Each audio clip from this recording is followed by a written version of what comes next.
FastestStartsNow.com.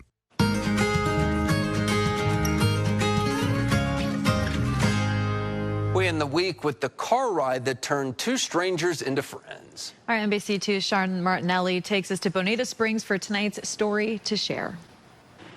Inside his Bonita Springs office, real estate advisor Jesse Crum didn't hesitate. He didn't hesitate last year when a stranger walked in needing help. He was just covered in sweat. It was a hot day, and he was kind of going like this. So he was asking for a piece of paper, so I gave it to him. And he wrote, like, "Hi, my name is Fred. I'm deaf." Fred Cohens Jr. works at the Hyatt down the road. That day, he had missed his bus home. I wasn't able to get the pickup that I needed, so I asked Jesse if he wouldn't mind giving me a hand. I just kind of wrote back and I said, "Hey, Fred, is it okay if you just hang out here for about 30 minutes and I'll give you a ride wherever you need to go?" Fred says an offer like that is rare. Most often, people are not that kind. There are only a few people who are nice to me, and Jesse is one of those people. The ride soon became regular.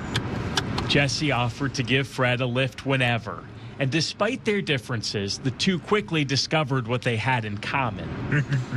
We started having a connection because of our love of Stephen King books. I was like, "Oh, you're into reading like 700-page books, I thought that was interesting because outside of my mom, I don't really have many peers that sit down and read a 700-page, Stephen King book.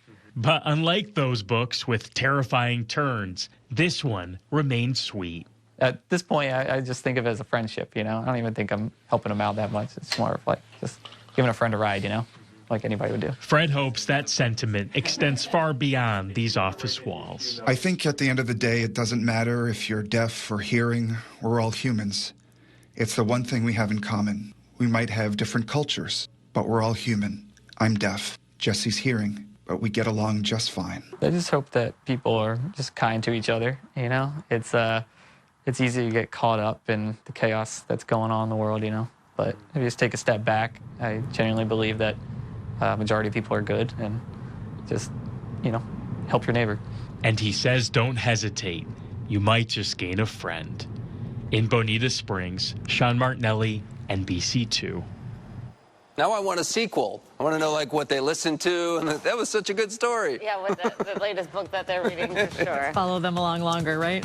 Well, I love it. All right, we are going to have a pretty quiet night, just a few last lingering storms, and do it all again for the weekend.